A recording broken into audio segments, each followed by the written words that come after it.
Hello, everyone, and welcome to Life Hacks for Working Moms, the podcast that helps you overcome the overwhelm, embrace the chaos, and cultivate a life you love. My name is Megan Strand, and today is an extra magical day for me, and I will tell you why in just a minute. Today, we're going to continue on with our series about making your home run just a little bit more smoothly. And in this episode, we are going to dive into a technology tool that is going to blow your mind if you don't know about it already.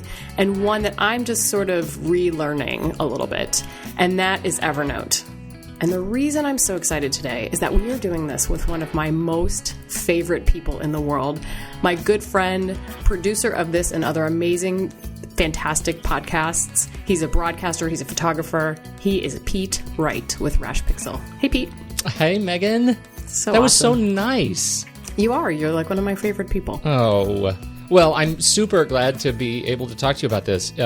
Mostly because I look at the people that you have already talked to and that are going to talk to, and I'm super honored to be included on this list. These are my favorite people. I know, right? I know. I'm very excited, but I got to tell you, people, you're going to hear from Peter again because he has so many amazing things to share, and this is just scratching the surface of his knowledge. So the first thing I want to know, well, actually, let me give a little bit more of a Peter and Evernote introduction, is that when I hear about how Peter is using Evernote, it freaks me out a little bit because when I tell you that he is a master of organizing absolutely everything, I am not even coming close to capturing his workflow for both his home and his kids and his business.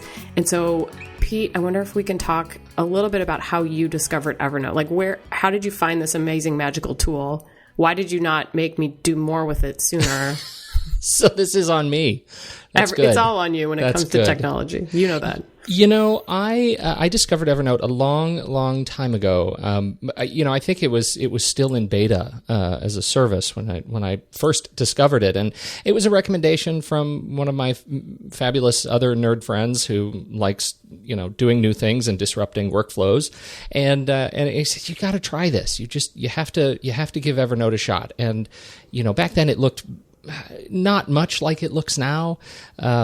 But I tried to give it a shot, and the main feature that I was being sold on at the time was OCR, right? Optical character recognition, that you could take a picture of something and take a picture of a sign or a piece of paper or something, and it would upload to the Evernote cloud, and then magically Evernote would apply its secret sauce to it, and suddenly you'd be able to search for words that were in that photograph, and they would come up for you as you're searching. And so I remember quite clearly, I had signed up for Evernote and I had imported a ton of just dumb documents that were on just text files, because I was working strictly in text files, just a ton of them into Evernote. I had given no thought about it since. I mean, you know how this works. You get a new thing and you try it for like 5 minutes, you do one audacious thing with it and then forget about it.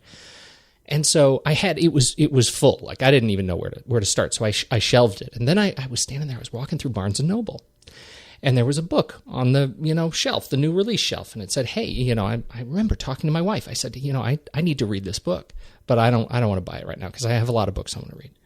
But I thought this may be a shot for Evernote. I'm going to see if this is really as good as it is. So I took a picture of the cover of the book. And then that was it. That was just it. That was the end of it. For probably 3 months, I didn't even think about it. Until one day, I am reminded I don't even remember what the reason was, but I remember very clearly thinking, gosh, I wonder what the name of that book was. I can't remember, but I do remember the author. So I opened Evernote on a whim and searched for the author's last name, and the photo of the book cover came up from crazy. Evernote. And it was this was years ago. And at the time, it was such a magical sort of transformational experience. I thought, right at that moment, I want everything in my life to be in Evernote. And it is. Today it is. It is. Well, it is. And, there were so many competing tools at the time. I was very much into text files. I was very much into Yojimbo, which was kind of the other everything bucket that has been around for a long, long time. But it never quite worked the way my brain worked. And so I really settled on Evernote and have been working in it ever since. Okay, so 2 things. First, tell us what Evernote is just conceptually for people who do not understand. Well, I really do frame it like this everything bucket. It is really designed as a place to collect everything that matters to you, whether it's articles and research, whether it's, long form writing. I know a lot of people who writers on the web who start writing in Evernote. Because that's the way that, that's the place where they can go to keep all of their ideas, organized. I use it it is the hub to my paperless system. My house is, certainly my office, my workflow has gone largely paperless, and it is thanks to Evernote and the way Evernote allows me to just dump everything into it. So that's sort of the first step, is being able to collect the stuff and get it into the Evernote system. And off of your counter. Yeah, and off of your counter, out of stacks, so it stops fermenting on your desk, sort of thing. But then there's the management piece of it, and that's what I like so much about Evernote. It works in a very sort of approachable metaphor of notebooks. Right. I think in terms of notebooks, it's easy for me to think of notebooks and stacks of notebooks, and the way Evernote uses notebooks as their metaphor, it really works for me. And so from there, it's easy to find and organize the stuff that you dump into Evernote. And because that OCR is so resilient, you can dump PDFs, images, whatever you put in it. If you can remember one word out of what you put in it, you'll be able to find it with a quick search later. So give us 2 very quick examples of how you use this. I want one about how you use it with your kids, because it's brilliant. And then just one quick example of how you would use this professionally, like a project that you might use this for. Well, I'll start with the professional one, because I do it every single day. Yeah. As a podcaster, I run a number of shows, and for me to be able to keep track of shows, show titles, show notes, all in one place, and to be able to collaborate with co-hosts, Evernote is the hub for that activity. So I'll create a notebook for each show. And in that notebook, I'll create a note that has a table in it. It's the editorial calendar for that show. And it has all the show episode numbers, show titles, the dates the show's going live, a little checkbox that I check when all of the process is finished. The show is live, it's out to the world. I'll check the box, and that's a satisfying mark of completion. Checkbox. I love that checkbox. It's so satisfying. Oh, please. And each show title is clickable. It's a hyperlink to another note in my Evernote notebook. So if I click on that show title, it'll take me to the show detail, or that episode detail, where I have notes, images, research, background, guest bios, anything related to that episode is all saved in that note. Now, that notebook, this is one of the huge benefits of Evernote, can be shared with other Evernote users. So I share that notebook with, edit privileges with somebody else who's using Evernote, in this case, my co-hosts, and they can see all the show notes. We can be looking at show notes in the same, while we're recording together. They can add to it as well, right? Absolutely. They can add, if they find an article yes. that they're looking for online, they can add to it, and you can kind of mark up that note, right? Yeah, absolutely. Do you ever record? Because I know one of the cool things about Evernote, when you talk about you can add any media to it, you can click a button and you can take a picture of yourself. You can click a button and you can record something audio. So do you ever leave little voice messages to people? Can you do that? I do. Okay, technically you can, but I like how your voice got all conspiratorial. I know, because it's all sneaky. Can you leave little audio bombs to other people? I might do that to you. You can, and you should. I highly encourage that sort of subversive behavior. What I really use, I think where Evernote really shines in terms of that sort of activity is on mobile, right? To be able to open the Evernote app, and we didn't even talk about this. I mean, the app is hugely important, that there is an app for Android, there's an app for iPhone, there's an app for iPad, there's an app for everything. Every device you can, all the biggest, most common device. I'm sure somebody's going to say, there's not an app for my Palm 5, but there's an app for many, current popular devices. You download this app and you can do a lot of great stuff with it. And audio is a big one. So if I sit down with a meeting, with a potential advertiser or a client, and I want to capture that, that meeting, I'll just turn on the audio recorder and set the phone down. And then Evernote takes that audio, it records it in a highly efficient kind of compressed format, and uploads it to the Evernote cloud for me to access as soon as I get back to my computer. That note is playable, and it's on my desktop. It's really, really lovely. So, accessing that Evernote mobile app is really powerful, and that's so I use that. We talk about the podcasting. That's my professional example. Right. Give me the kid example, because I love this one. Because the beauty of Evernote is that you can use this for everything, and I think so often we have one tool that we use for work, that's the collaboration software or something, and then we have something else for home that maybe one person in your family knows how to use. But that's to me the beauty of Evernote, because you can do all of this stuff in one app. So tell us first how old your kids are, your adorable children, how old they are, and what you're using with them on Evernote. Well, they are adorable. Thank you for saying so. That my daughter is in the 7th grade and my son is in the 3rd grade. And, we were running into this challenge with paper coming home, and this was every kind of paper. I hate paper. Oh my gosh. And kid paper. It is endless. Kid paper is some sort of a biological kind of it's like a virus, right? I mean, it multiplies. You don't even know it's happening. It's true. It's really horrible. And so I was running into this challenge of, there's the parental guilt of, oh my gosh, what do I do with all this paper that is coming home? Like, I had these stacks of old art projects. You know what we do? Stacks of things. What do you do? We have a Rubbermaid in our garage, and I just keep jamming more stuff into it. It's horrible. Well, that's like similar to what's the word? Compost. Like, you could actually go out and shove it, wait a few years, put a little food in there, some old banana peels. It's an excellent idea. After I get it all into Evernote, I'm doing that. It can be done. So to fight the stacks, it started with just me, thinking, okay, I opened up my little notebook and I wrote out a kind of a triage process. And that was first. Yeah, I like the word triage, so I try to use it as much as possible. I don't think it's used enough. And so I would take any piece of paper that came into the house. I would look at it and I would say, okay, first of all, is this important to me? Right? Is it something that my kids have created that I know instinctively I will cherish? If it is, then I'll kind of put it aside and think about, is this something I want to keep in paper format? Like, do I want to frame it?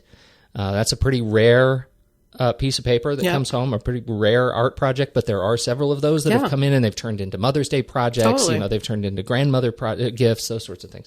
So that's step one. Now, if I don't want to keep it, then the question is, does anybody else want to keep it, right? And so I have to ask my wife, do you want to keep this? Do you care about this? If she says yes, I'll usually just take a quick picture of it and save it in my Evernote notebook and be done with it. If she doesn't want it, then I go to the kids. I think, is this something you're particularly proud of that you think, you want to keep? And generally, the kids are... I have one kid who's like, I really don't care. And the other one is like, I want to save everything. Every shred of paper. Yes. And so, we had to go through that process. And I ended up taking pictures of a lot of documents. And I don't mean just artwork. I mean, like, homework assignments and tests and things that just came into the house. Right. Well, then I got to thinking, why do I have to do all that work? Totally. Right? The kids, we're on the family trickle-down device plan. So my kids have, they have their touches, iPod touches and iPhones. And so, I sat down one night with each of them and set up an Evernote account. Now, this was a couple of years ago. Yeah, so they each have an Evernote account. They have it on their mobile devices.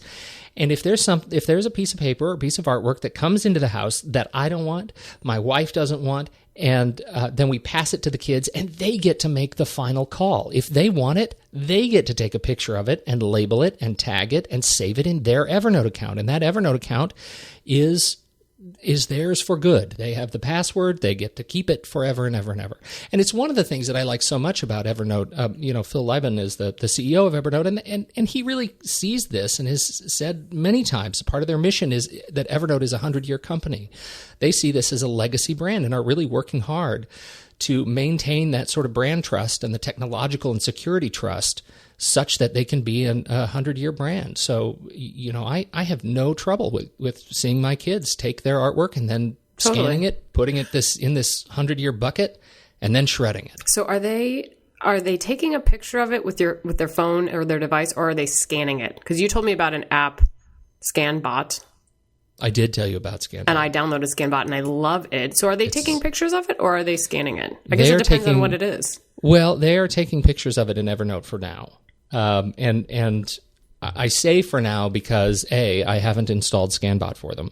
Well, because that one actually does cost a little bit of money, like $2. It does.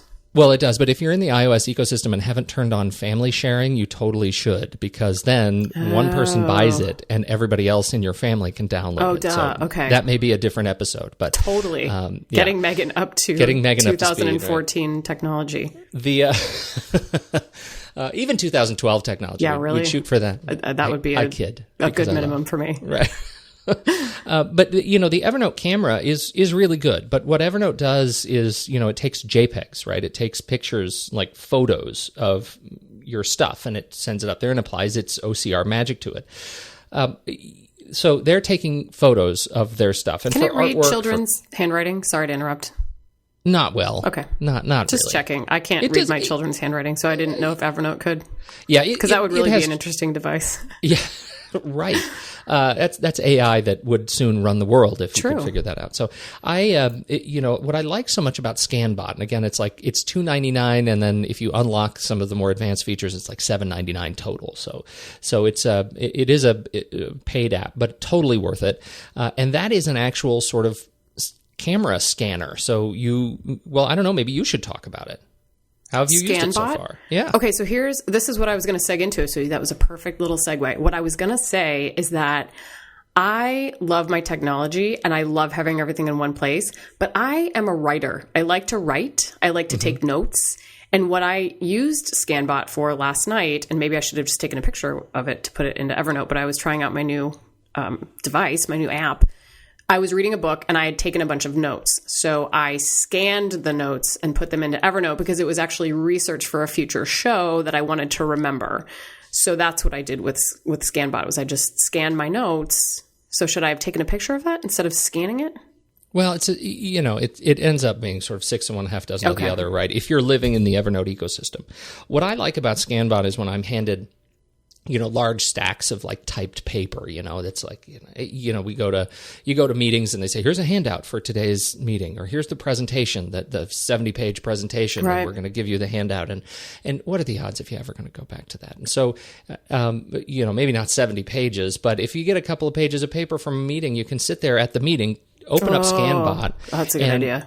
And scan what ScanBot does just so elegantly. It does. It takes it. You hold it over. You hold the and the interface is what's really beautiful about it. Right?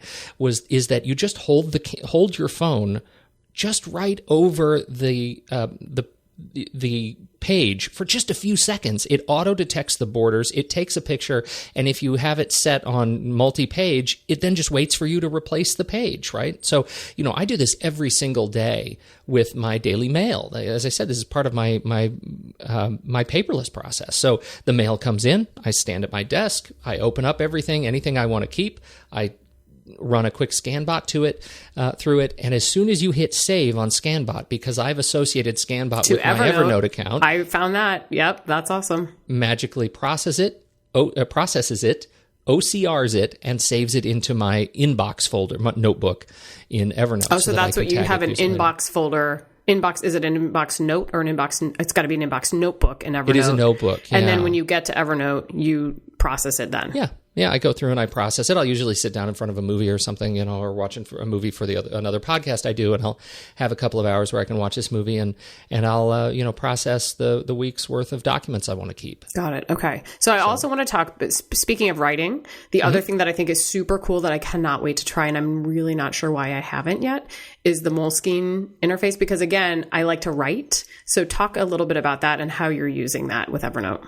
Well, I am a huge fan of Moleskine, and I have tried a number of other journals, because I'm with you. I love the feel of writing. I don't want to let go of paper completely, right, as much of an advocate of paperless as I am. So, I tripped over the Evernote Moleskine journal, and it has a few interesting features in it. So you open it up, it looks like paper, but if you look really, really close at it, all of the lines on the lined paper are little tiny dots, these little micro dots, right?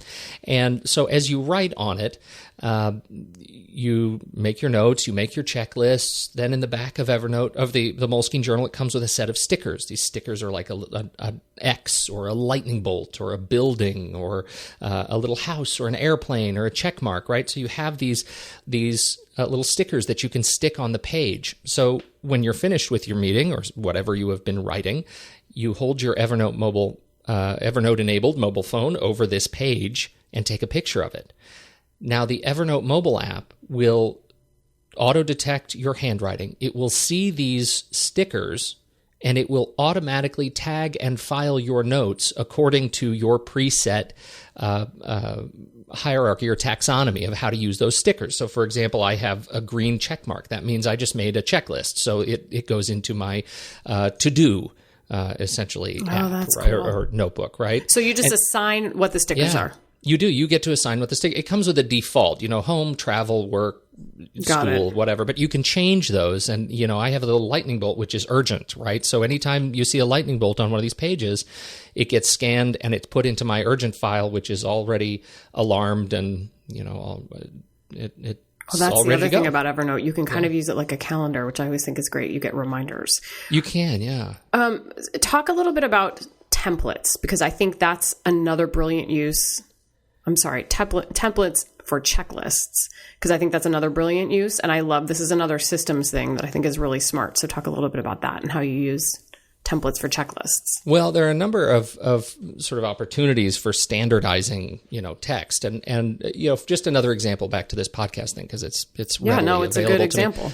Well, so I have, I have this set of notes in a notebook called templates. And when you go in and look at these notes, they're all just like blank fields. So you'll see a bunch of bold titles and colons, essentially. For a podcast, it might be show date, public show link, and then there might be a checklist of here are the activities that need to happen in order for this show to go live. But it's all genericized. It's not specific to any particular episode or show. So I can then take that text and I can, or take those notes and copy it into new notes that allows me to kind of reproduce those steps each week, or for each episode that I use. I also have, I use a lot of text expander for that too. I love text expander. Yeah. So for long checklists, it's that you're going to genericize. It works really well for that. But there's kind of a fine line between where you're going to use text expander and create a snippet versus where you're going to use a templated note. For notes, I end up, if it's a much longer kind of a process, particularly a process I need to share with other people and other people need to access those templates, then a template is really the answer. And so, I use it for documenting locations. So I have a place where there's a map. I'll take a screenshot of a map of where I am, if I'm scouting locations for future photo shoots, and I will write, some language describing the location, the weather, et cetera. And so I have a template that actually sort of reminds me what I need to add to this note in order to make it useful for me in the future. And I think the whole point of all of this is that about the checklists. I don't know if you've read the Checklist Manifesto, but it's the whole book about how pretty much anything you do, you can and should develop a checklist for, mostly because there's a lot of human error that happens. And, some of this is low risk. If I forget my socks on the way to the gym, I'm going to have blisters. But, some of them are important. The whole Checklist Manifesto is about surgeons and the checklist that they've come up with and pilots and how they've done this. So I think it's really smart. The more we can minimize our own thinking when we're thinking clearly, that's a great way to do it. I think that is, I could not agree more. When you think about, astronauts, pilots, surgeons, these people who... Podcasters. Well, that's sort of my counterexample. But, these people who have spent their years training and becoming experts in these incredibly intense, high-stress fields, they rely on checklists. They don't rely on their brains to get these processes done right and every single time. And the more we can minimize thinking, the less stress. And that's kind of what this is all about, is ways to systematize and reduce your own stress, collect your inputs all in one place. Okay, so two last questions, because we're going a little bit over, but it's so interesting, I can't stop. Okay, so two more questions. First of all, tags. So you can tag notes in Evernote, and it's like, kind of a filing system, if you will. But I'm just curious to know what your operating principle is, your organizing principle with tags, because I had literally like 1,000 tags in my Evernote, which is so useless. So talk to me about how you use tags. I deleted them all. Don't worry. Well, that's good.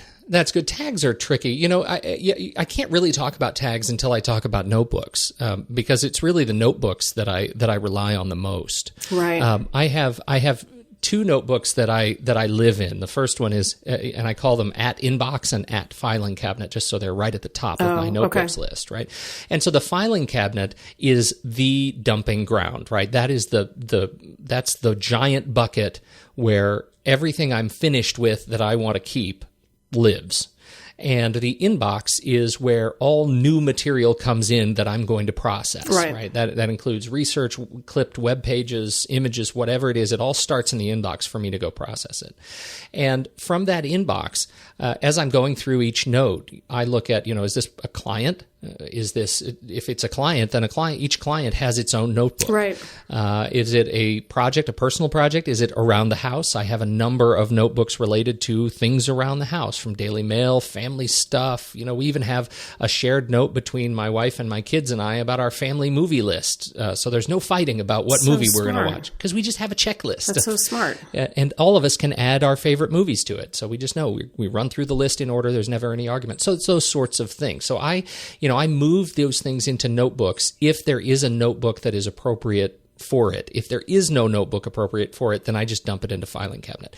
Now, tags are a little bit different, because tags, I was with you. I mean, I had thousands of tags just because it's so easy to rattle off tags while you're working on a note. And suddenly every tag has 5 or 10, or every note has 5 or 10 tags to it, and it becomes really useless. I ended up getting rid of just about all of my tags. And now I think of tags in terms of projects like that are time delimited, right? So if I have a project that that is part of a client activity, the note lives in the client notebook and is tagged around the project I'm working on at the time. Okay.